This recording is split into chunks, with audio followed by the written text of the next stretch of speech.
The crystal glasses shattered as Mark yanked the tablecloth, sending our wedding feast crashing to the floor. The sound of breaking china mixed with gasps from the few remaining guests who hadn't yet left our intimate reception. My hands trembled as I gripped the edge of my white dress, watching my new husband's face contort with rage. "You'll sign it over now," he roared, his perfectly styled hair falling across his forehead as he leaned across the chaos he'd created. "Every penny of your inheritance needs to be in my name by tonight." I sat frozen, my mind racing back through the whirlwind 6 months that had led to this moment.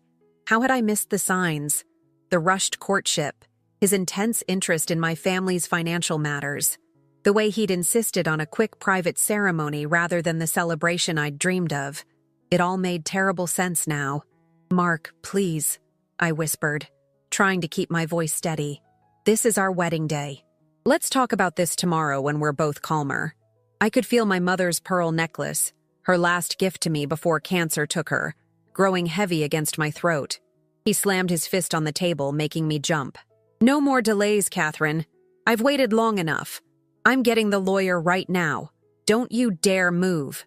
He stormed out, the double doors of the small reception hall banging against the walls. The remaining guests, mostly his business associates, awkwardly gathered their things and hurried out, avoiding my eyes.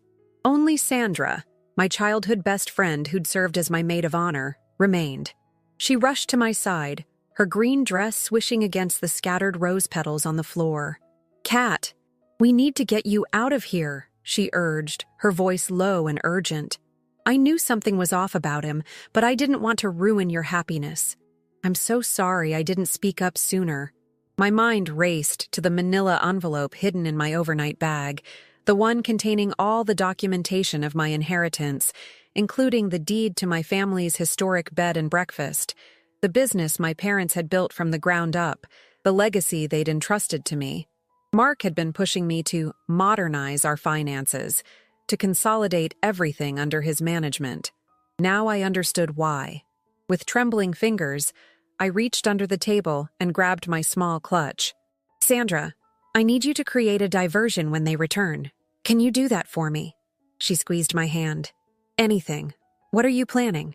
I stood up, my wedding dress whispering against the floor. "Something I should have done hours ago. But first, there's someone I need to call." As I hurried to the bridal suite where my overnight bag waited, I could hear Mark's voice echoing down the hallway, accompanied by another man's measured tones. My heart pounded as I grabbed my phone and dialed a number I knew by heart. Time was running out, but I had one card left to play, one that would wipe the smug certainty right off Mark's face. As I gathered my things, I caught a glimpse of myself in the mirror. Mom had always told me I had her strength, her spirit. Tonight, I would prove her right. I heard footsteps approaching, and my pulse quickened. But for the first time since the tablecloth crashed to the floor, I felt something beyond fear. Determination. Mark thought he had orchestrated the perfect trap, but he was about to learn that he had underestimated the wrong woman. As I gathered my essential documents and a change of clothes, memories of the past 6 months flashed through my mind like a twisted slideshow. The charming smile Mark had worn when we first met at my family's bed and breakfast now seemed like a carefully crafted mask. I'd been struggling to keep the business afloat after losing both my parents within a year of each other. Mom's cancer had been swift and brutal, and Dad, well, his heart simply couldn't bear the loss. The historic Victorian mansion they'd lovingly restored had been my childhood home, and now it was my responsibility, along with the mounting maintenance costs and declining bookings. Mark had appeared like a guardian angel, checking in as a guest during the off-season.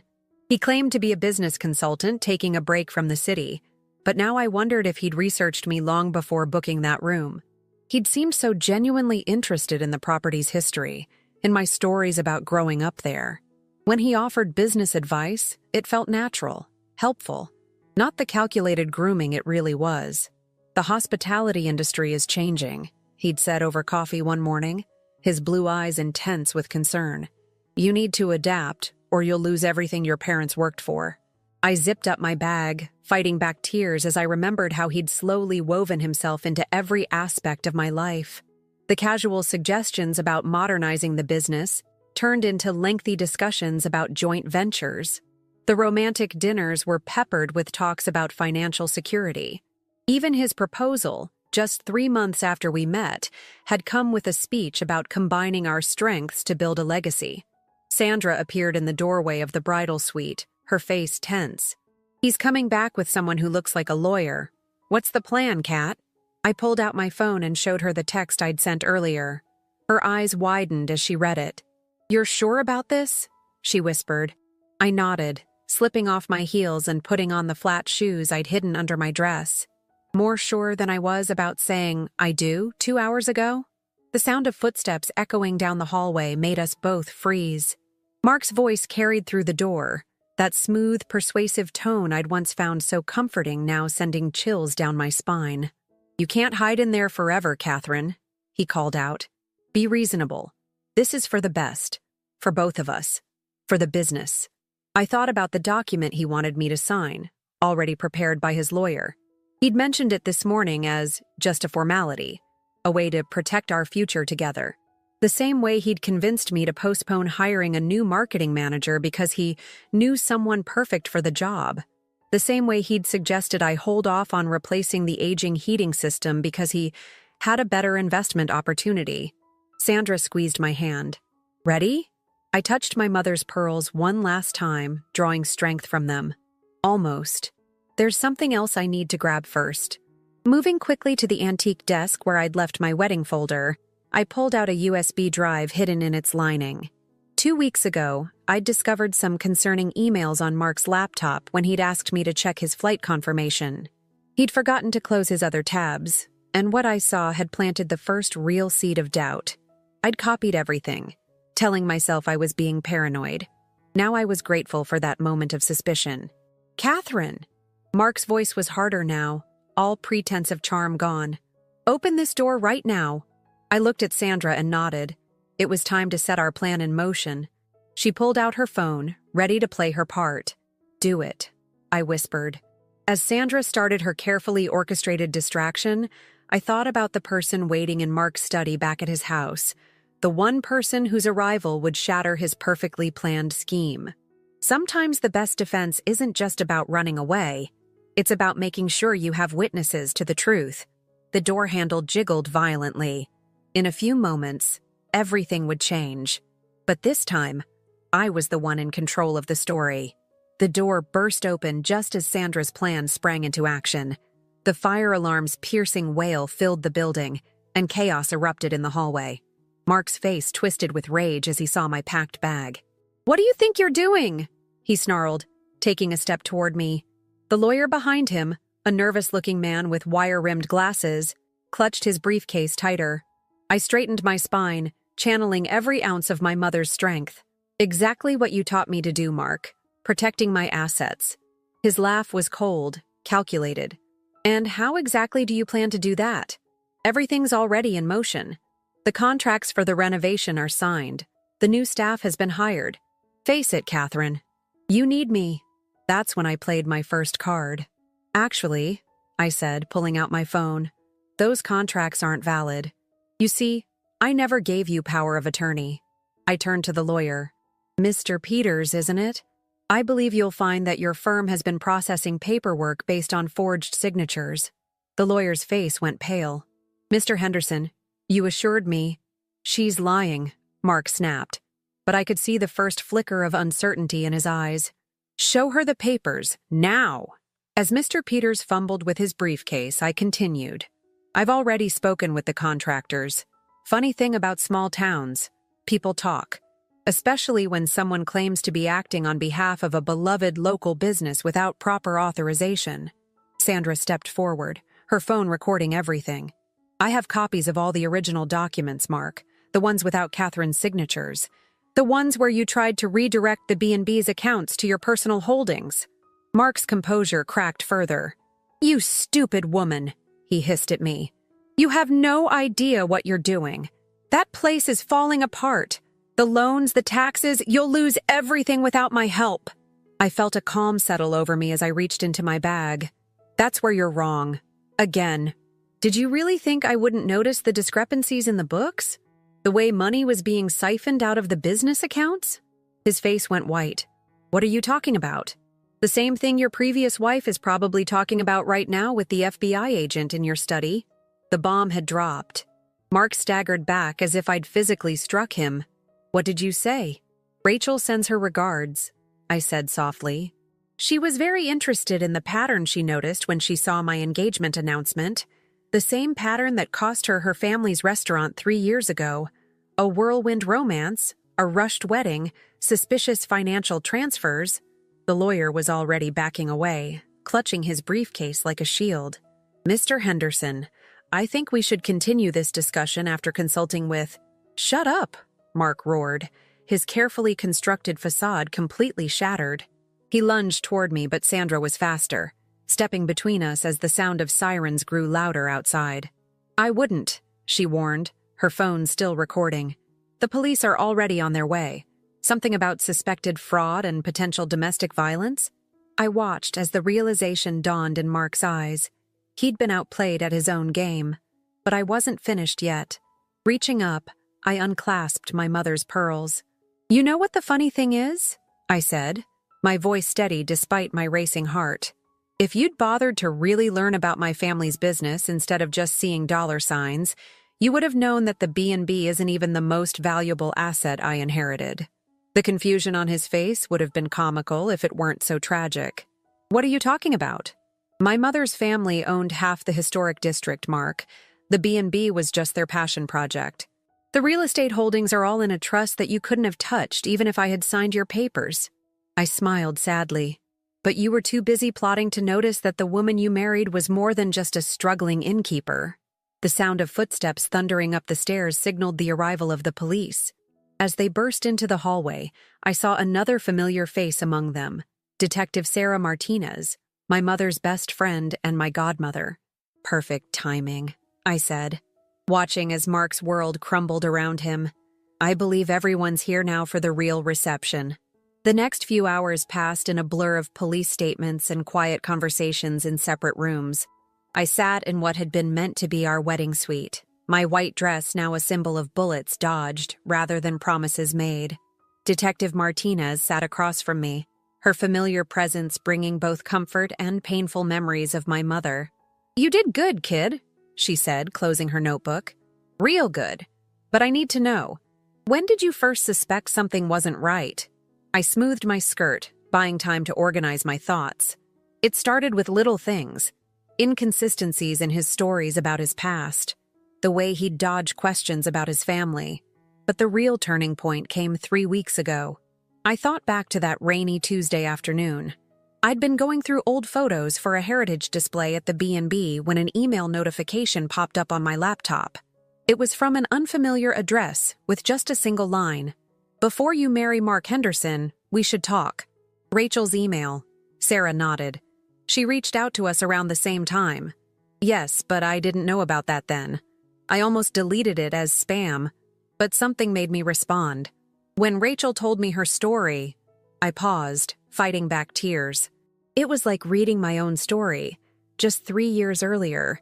The same charming businessman, the same rushed romance, the same subtle pushing to consolidate assets. Sandra appeared in the doorway, carrying 2 cups of tea. She'd refused to leave my side throughout the ordeal. Tell her about the ledger, Kat. I accepted the tea gratefully. After Rachel's warning, I started digging. Mark had insisted on modernizing our accounting system, but I kept finding small discrepancies. Money being moved between accounts in ways that didn't make sense. When I pretended to be completely clueless about business matters, he became less careful about hiding his tracks.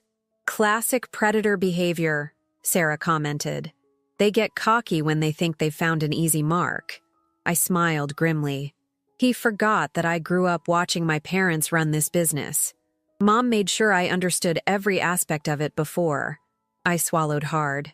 Before she got sick. The night I found the hidden accounts he'd set up, I called Rachel. We spent hours comparing notes, finding patterns. And that's when you contacted us, Sarah finished. Not quite yet. I reached for my bag and pulled out a leather-bound notebook. First, I needed proof. Real proof. So I played along. Every time he pushed me to sign something, I made copies. Every time he made a call about the business, I took notes. I even planted some false information about additional property holdings to see what he'd do. Sandra sat beside me, her shoulder touching mine in silent support. The trap with the contractor was brilliant. I nodded. I knew he'd try to start taking control before the wedding, so I created a fake renovation proposal with a contractor friend of my dad's. Mark took the bait immediately, forging my signature to approve the work. That's when I had everything I needed. "Why wait until the wedding?" Sarah asked, though I could tell from her expression she already knew. "Because I needed everyone to see who he really was. No more charming facade, no more plausible deniability." I touched my mother's pearls, now safely tucked in my bag. And because Rachel deserved to see him exposed. 3 years ago, nobody believed her.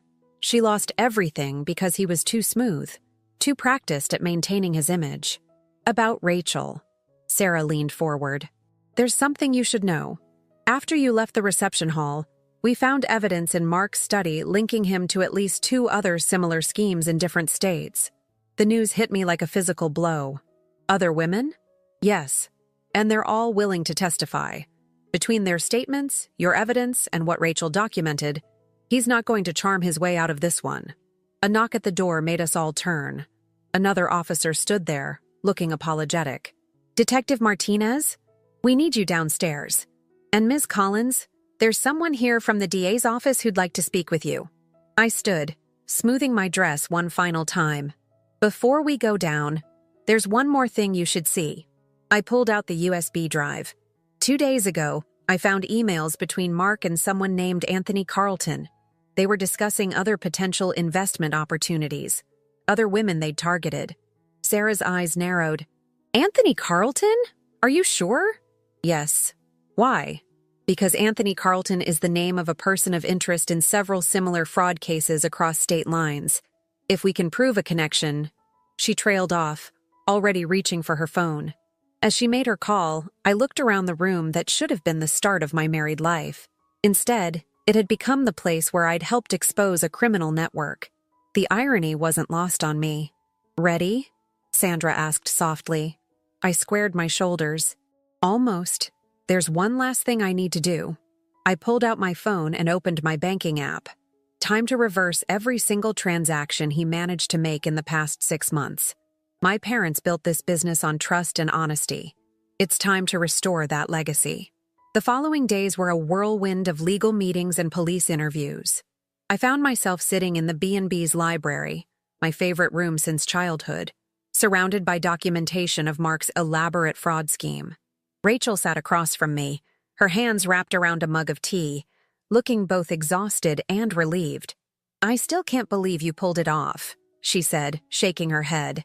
"When I sent that email, I was just hoping to warn you before it was too late. I never imagined that we'd end up taking down an entire network," I finished, managing a small smile. "Neither did I. But then again, I never imagined I'd be spending my honeymoon period in meetings with the FBI either." The morning sun filtered through the stained glass windows, casting colorful patterns across the antique desk where my parents had once planned their future together. Now I was using it to plan my own, just not in the way I'd expected. "Ms. Collins?" Agent Wilson appeared in the doorway, his tie slightly loosened after hours of interviews. "We've finished analyzing the USB drive you provided. You're going to want to hear this." Rachel and I exchanged glances before following him to the B&B's small conference room, which had been temporarily converted into an investigation hub. Sarah Martinez was already there, surrounded by stacks of papers and looking grimmer than I'd ever seen her. "Catherine," she began, "what you uncovered goes far beyond Mark and Anthony Carlton. This is a sophisticated operation targeting women who've inherited family businesses across multiple states. They specifically look for properties with historical value or significant real estate holdings." My stomach churned. "How many?" "We've identified 12 potential victims so far," Agent Wilson replied, spreading photographs across the table. 3 succeeded in fighting back, including Rachel. 4 lost everything. The others are in various stages of being targeted. I picked up one of the photos. A beautiful Victorian-era theater in Boston. "Have you warned them?" "We're proceeding carefully," Sarah explained. "These men have powerful connections and deep pockets. We need to build an airtight case. A knock at the door made us all turn. Sandra entered, carrying a stack of files. "You need to see this," she said, her voice tense. "I've been going through the B&B's old guest records, cross-referencing them with the dates in Mark's emails. He didn't just show up here by chance. They had been watching the business for months, ever since. Since my mother's obituary was published," I finished, feeling cold despite the warm spring day. The thought of them targeting me during my period of grief made me feel physically ill. "There's more," Sandra continued. "Remember that corporate retreat group that canceled last minute 6 months ago? The one that would have helped cover the property tax bill? I found emails suggesting Mark's associates engineered that cancellation to put additional financial pressure on you." I gripped the edge of the table, anger replacing nausea. "They deliberately tried to make me desperate. It's their pattern," Rachel added quietly. "They create problems, then swoop in with solutions.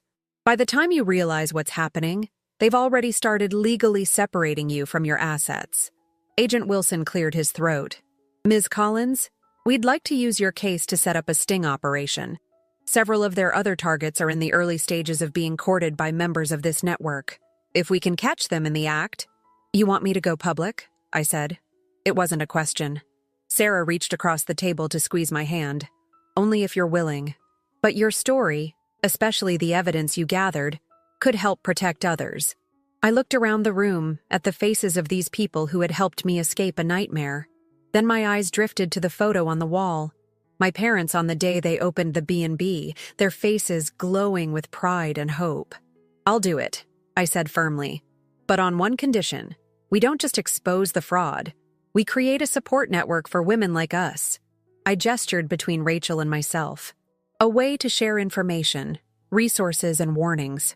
Rachel's eyes lit up. "Like an early warning system?" "Exactly. These men prey on women when they're vulnerable, when they're dealing with loss or struggling to maintain family businesses. They isolate us, make us feel like we're alone. So let's change that." Sandra was already pulling out her laptop. "I can set up a secure website, something that looks like a business networking group on the surface, but actually, a fortress," I finished. "A way for women to protect what they've built." Agent Wilson nodded approvingly.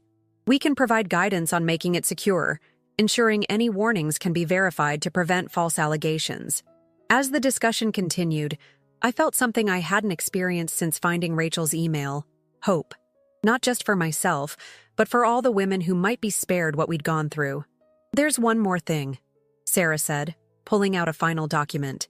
"We found this in Mark's home office. It's a list of potential targets for the next 6 months." I took the paper with trembling hands, scanning the names and locations.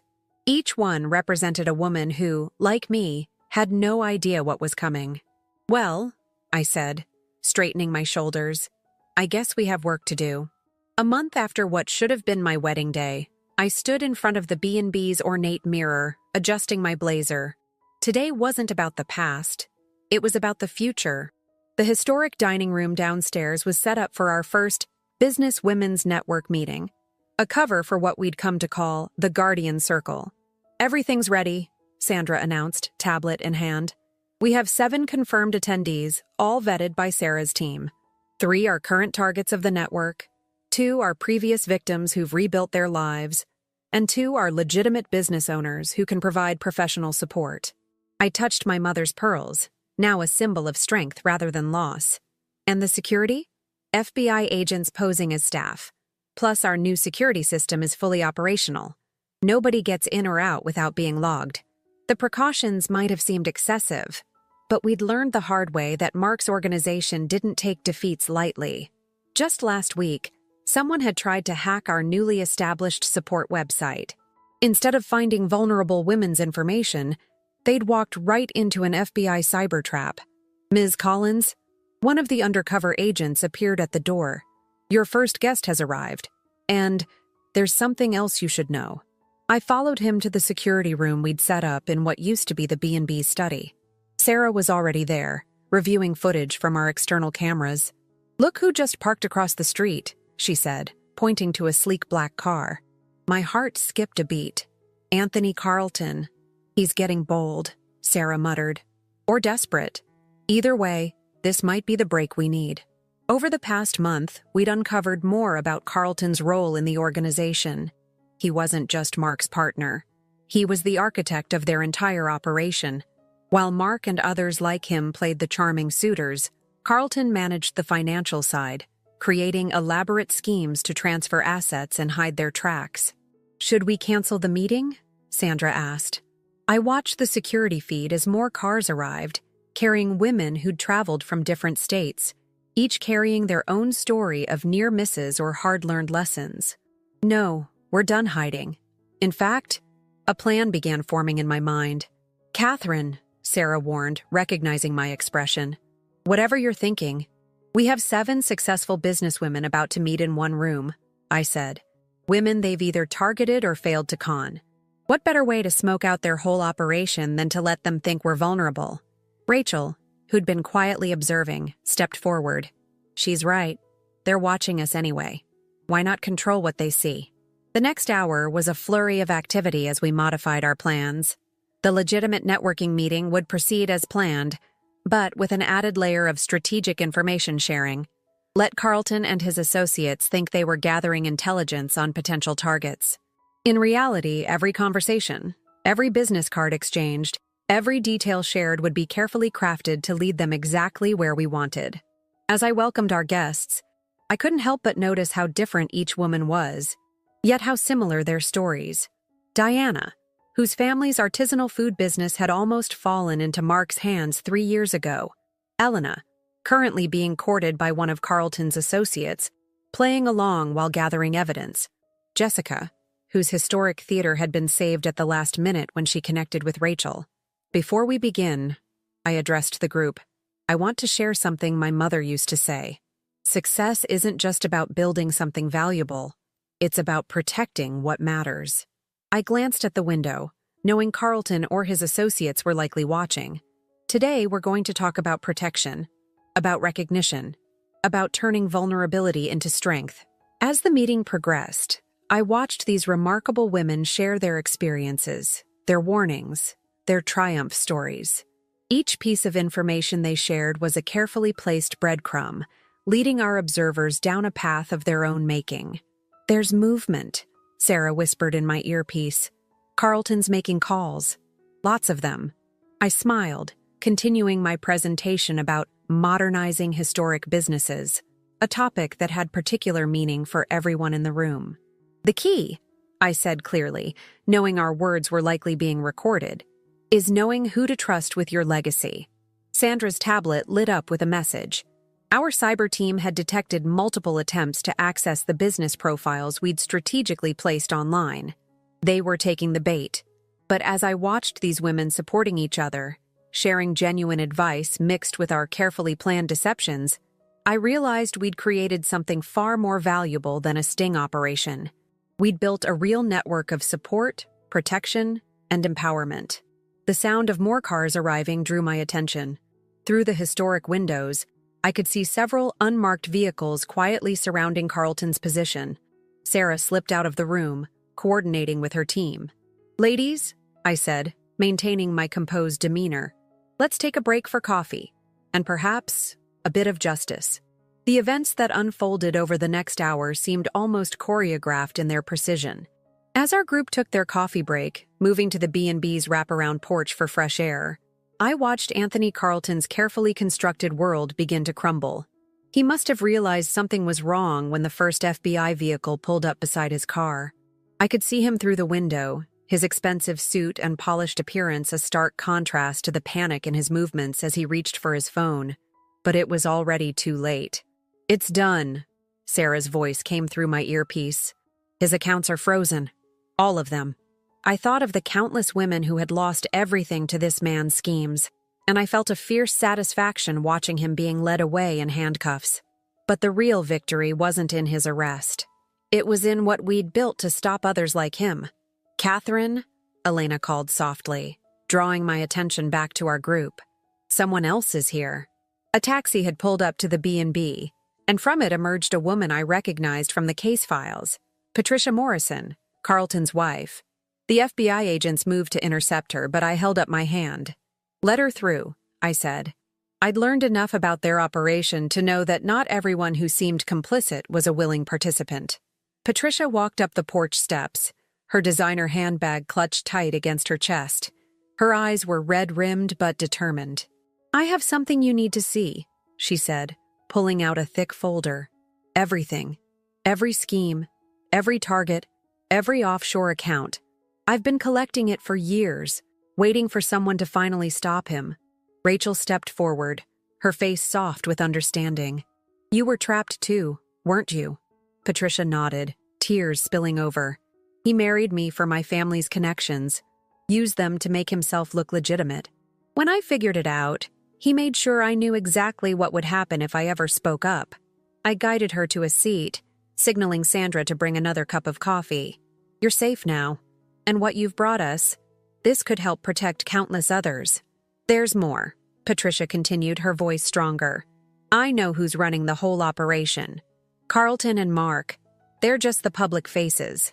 The real boss is someone none of you would suspect." Before she could finish, a commotion erupted at the front gate. A familiar figure was arguing with the security team. George Whitman, the city's most prominent real estate developer and, I suddenly realized with crystal clarity, the man who'd first introduced my parents to their accountant 15 years ago. "He's trying to delete files remotely," one of the cyber team members reported through our earpieces. "But we've got everything backed up." I watched as understanding dawned on Sarah's face. "Whitman. He's been orchestrating this for decades, hasn't he? Using his position to identify potential targets, gathering intelligence on valuable properties, and setting up the next generation to take over," I finished, thinking of all the times he'd visited the B&B during my parents' illness, always so concerned, so helpful with financial advice. Patricia's hand shook as she pulled out one final document. "This proves it. The whole organization." He called it Property Acquisition Through Strategic Marriages, or PASM. They even had training manuals. The absurdity of it, that they'd turned destroying women's lives into a business model with manuals and procedures, made my blood boil. But as I looked around at our group, I saw not victims, but warriors. Each woman here had faced their worst fears and emerged stronger. "Ladies," I said, addressing our gathering, "I think it's time to show them what happens when you underestimate women in business." What happened next was a masterclass in coordinated action. While the FBI handled the arrests, our network sprang into motion. Diana, with her media connections, began crafting the story. Elena, a lawyer by training, started organizing the evidence for prosecution. Jessica, who ran a tech company besides her theater, worked with our cyber team to track down every digital footprint of their operation. As the sun set over the B&B, casting long shadows across the porch where so much had changed in just one day, I found myself sitting in my mother's favorite rocking chair. Sarah joined me, looking both exhausted and satisfied. "Your parents would be proud," she said quietly, "not just of taking them down, but of what you're building in its place." I touched the B&B's weathered railing, thinking of all the history these walls had seen. "We're not just saving businesses," I replied. "We're saving legacies, dreams, futures." Rachel appeared with fresh coffee and a determined expression. "The website's blown up. We've already had 3 women reach out with similar stories. Different players, same playbook." "Then we have more work to do," I said, standing up. The night was far from over, but for the first time since this all began, I felt truly free. Not just from Mark and his schemes, but from the fear that had driven so many of us to silence. We had created something they never expected, a fortress of women supporting women, turning their weapons of isolation and shame against them. The B&B, once their target, had become the headquarters of their downfall. And this was just the beginning. The weeks following the arrests brought a flood of revelations that none of us were fully prepared for. As I sat in my office at the B&B, now transformed into the headquarters of what we called the Business Heritage Protection Network, the scale of what we'd uncovered continued to grow. "Another one," Sandra said, placing a fresh file on my desk. "Amanda Brown, family-owned restaurant chain in Seattle. They targeted her right after her grandmother passed away." I opened the file, my heart heavy as I read the familiar pattern. "Let me guess. Business consultants showed up offering to help modernize their operations? Close. Restaurant critic this time. Wrote a scathing review, tanked their ratings, then swooped in as a PR consultant. Sandra's face darkened. They're getting creative. The door opened, and Rachel entered with Elena, both carrying laptops. You need to see this, Elena said, pulling up a spreadsheet. We've been analyzing the data from Patricia's files. This goes back 30 years, Catherine. Whitman didn't just create this scheme. He inherited it from his own father. I leaned back in my chair, processing this information. A generational operation. And that's not all, Rachel added. Remember how Mark targeted me through my family's restaurant? We found a pattern. They specifically went after businesses with strong family histories, especially women-owned ones. Because those businesses have something money can't buy, I realized. Legacy. Community trust. Generations of goodwill. Exactly. They weren't just stealing properties. They were stealing histories. A knock at the door interrupted us. Sarah entered looking both tired and triumphant. Whitman's talking, she announced. Trying to cut a deal. But here's the interesting part. He's giving up names of people in other states running similar operations. The implications hit me hard. It's not just one network. No. Think of it like a franchise of fraud. Whitman's group was just one cell. There are others, all operating on the same basic playbook. I stood up, walking to the window that overlooked the B&B's gardens. My mother had planted those roses, teaching me about patience and nurturing things that matter. Now those lessons seemed more relevant than ever. We need to expand, I said finally. Not just helping women recover their businesses, but preventing these attacks in the first place. Elena nodded, already typing. I've been working on a legal framework, a way to create protected trust structures that make it harder for these predators to gain control. And I've developed a warning system, Sandra added, using AI to monitor business registrations and ownership transfers for suspicious patterns. Rachel closed her laptop, her expression thoughtful. You know what's ironic? They chose us because they thought we were vulnerable. Instead, they created their own worst nightmare, a network of women who know all their tricks. A new notification popped up on my screen, another woman reaching out through our secure website. As I read her message, I felt that familiar mix of anger and determination. Her story could have been mine, if not for Rachel's warning. Ladies, I said, turning back to the room, I think it's time for Phase 2. Over the next few hours, we outlined our expansion plan. Elena would lead workshops on legal protection strategies. Rachel would coordinate with business schools to educate young entrepreneurs about these schemes. Sandra would manage our growing database of fraud patterns and warning signs. As for me, I had a different mission. Later that evening, I stood in the B&B's newly renovated conference room, facing a group of women who'd flown in from across the country. Some were survivors, others current targets playing along while gathering evidence. All of them were ready to fight back. When I inherited this place, I began, I thought I was just getting a building. But my parents left me something far more valuable. They taught me that true legacy isn't in the property itself, but in what you do with it. I touched my mother's pearls, drawing strength from them as I continued. Each of us here has faced someone who tried to steal not just our businesses, but our heritage. They saw our moments of grief or transition as opportunities to exploit. But they made a crucial mistake. Moving around the room, I met each woman's eyes, seeing in them the same fire that had driven me to fight back. They thought isolating us made us weak. Instead, it showed us exactly what we needed to build, a community that turns their weapons against them. The room hummed with energy as these remarkable women shared ideas, strategies, and support. A real estate agent who'd discovered her broker was part of a similar ring in Miami. A gallery owner who'd narrowly escaped a scheme targeting art dealers. A third-generation bookstore owner currently gathering evidence on a network targeting historic businesses in Boston. As I watched them work, I realized we'd created something unprecedented, a countermeasure to decades of organized fraud.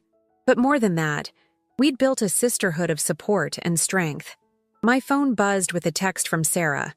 Whitman gave up 3 more networks, ready to expand interstate? I smiled, thinking of all the women we could help, all the legacies we could protect. Always. I texted back. The sun was setting over the B&B, casting a warm glow through the stained glass windows my parents had lovingly restored. In its light, I saw not just my own triumph over Mark's schemes, but the beginning of a movement that would ensure no other woman had to face these predators alone. We had turned a wedding day betrayal into a fortress of protection, a network of strength, and a legacy of justice. And we were just getting started. 1 year to the day after my almost wedding, I stood in the B&B's grand entrance hall, watching as women from across the country filed in for our first annual Legacy Protection Conference. The old house seemed to glow with purpose, its restored Victorian splendor now a symbol of resilience rather than vulnerability. Final headcount is 312, Sandra reported, tablet in hand. We had to turn people away. Next year, we might need a bigger venue. I smiled, remembering how this all started. From a bride running away to hosting a national conference, Mom would never have believed it. Oh, I think she would, Sarah said, joining us. She was no longer here in an official capacity. She'd taken a special assignment heading a new FBI task force dedicated to investigating marriage fraud schemes. Your mother always said you had her spirit. The morning's keynote session was about to begin. Rachel would be speaking first, sharing her story and introducing our new initiative, a nationwide educational program for women entrepreneurs. Elena had developed the legal curriculum, focusing on protecting family businesses through multiple generations. As I prepared to take the stage, I caught a glimpse of my reflection in one of the antique mirrors. I was wearing my mother's pearls, but everything else about me had changed. The woman who had almost signed away her inheritance was gone, replaced by someone stronger, wiser, and more determined. Before I introduce our first speaker, I began, addressing the packed room. I want to share something with you. 1 year ago, I thought I was living a romance story. I was wrong. It was actually a heist story, and I was meant to be the mark. A knowing murmur ran through the crowd. Every woman here had either experienced something similar or knew someone who had. But here's what our would-be thieves didn't understand. When you target women who have built, inherited, or protected family businesses, you're not just going after property or money. You're going after generations of dreams of sacrifice, of love. I paused, letting my gaze sweep across the room. In the past year, our network has helped expose 12 fraud operations in 8 states. We've prevented 37 attempted takeovers of family businesses. We've helped recover assets worth over $40 million, but our real achievement isn't in the numbers. Moving away from the podium, I gestured to the women around me. Look around this room. Every woman here has a story. Every one of us has faced someone who thought our moment of vulnerability was their opportunity. They thought they were creating victims. Instead, they created warriors. The energy in the room was palpable as I continued. Today, we're not just sharing stories of survival. We're building a future where these predators can't operate, where every woman knows the warning signs, has the legal tools to protect herself, and most importantly, has a community standing behind her. I touched my mother's pearls, drawing strength from them one last time. My own story began with a wedding day revelation that could have destroyed me. Instead, it revealed something our opponents never expected, that we are strongest when we stand together. As I introduced Rachel, I saw Patricia slip into the back of the room. After turning state's evidence, she had become one of our most valuable advisors, helping us understand and dismantle the very network that had once trapped her. She gave me a small nod.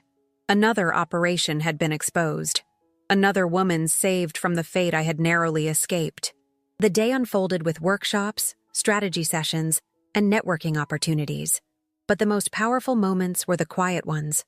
Women exchanging contact information, sharing resources, forming bonds that would protect them far better than any legal document could. As the sun set on our first conference, I found myself back in the library where this journey had begun. Sandra, Rachel, and Elena joined me, each carrying a glass of champagne. To the worst wedding that never happened, Rachel toasted, making us all laugh. To the best network that did, Elena added. I raised my glass, thinking of all we had accomplished and all that still lay ahead. To every woman who ever had to start over, I said softly, and to making sure fewer of us have to. Later that night, after the last guest had left, I walked through the quiet halls of my family's B&B. Every room held memories, both of my parents and of the past year's transformation. In the front parlor, where Mark had first charmed his way into my life, we now held weekly support group meetings. The dining room, where he'd thrown our wedding feast to the floor, had hosted strategy sessions that helped take down 3 fraud networks. I opened my laptop one last time to check our secure message board. A new post caught my eye. "I think I'm being targeted. Same pattern you all described. What do I do first?" Without hesitation, I began to type. "First, know that you're not alone. We're here, we believe you, and we know exactly what to do next. Welcome to the sisterhood." The B&B creaked gently, a sound that had comforted me since childhood. But now it seemed to speak not just of history, but of purpose. This place was more than just my inheritance. It had become a beacon of hope, a fortress of strength, and a testament to the power of women protecting women. My almost wedding day had been meant to mark the end of my independence. Instead, it had become the beginning of a movement. And as I looked toward the future, I knew that every woman who found her way to our network would help write the next chapter of this ongoing story of triumph, resilience, and transformation.